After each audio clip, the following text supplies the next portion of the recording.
పట్టుమని 10 రోజులు సుతగాలేదు పార్టీ కండువా కప్పుకొని ఇంకా ఆటే సురువు చేయలేదు. అప్పుడే సెల్ఫ్ అవుట్ అని ఆయనే చెప్పుకున్నాడు అంబటి సారు. అదేందో అర్చుకుందాం పారి.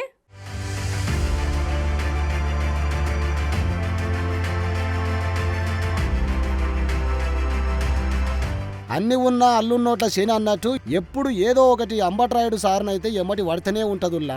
ఆ మధ్య గట్లనే సార్కు క్రికెట్లో అవకాశాలు సరిగ్గా రాలేదు. ఇక ఐసీసీ వాళ్ళు నాకు అవకాశం ఇస్తలేరు, నన్ను ప్రపంచ కప్ కు తీసుకోలేదు అని అలిగి క్రికెట్ కు కెరియర్ రన్అట్ చేసుకున్న గీ రాయుడు సారు ఇప్పుడు రాజకీయాలకు వచ్చిన వారానికి రాజకీయ జీవితం మీద విరక్తి కలిగిందో ఏమో గాని దాంట్లో కూడా గిట్లనే గేమ్ స్టార్ట్ చేయకముందే అవుట్ అని ప్రకటించిండుల్లా. మొన్నటిదాకా జగన్ పాలన బేష్ అన్న రాయుడు సారు ఇప్పుడు సడన్ గా గిట్ల ట్విట్టర్ పిటల వైసీపీని వీడుతున్నా, పాలిటిక్స్ కి తాత్కాలిక విరామం ఇస్తున్నా, పూర్తి వివరాలు త్వరలో వెల్లడిస్తా అని రాసుకొచ్చిండు సారు. మరి మొన్నటిదాకా గుంటూరు పార్లమెంట్ బరిలో బగ్గ రన్నులు కొట్టిన వైసీపీని ఒంటి చేత్తోని గెలిపిస్తాడు అనుకుంటే గిట్ల చేసిండు సారు.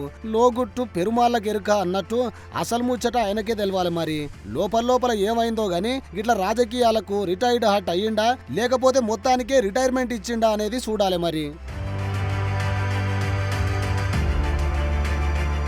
ఇక గిట్లుంటే అంబట్రాయుడు తీసుకున్న నిర్ణయం మీద టీడీపీ స్పందించిందుల్లా.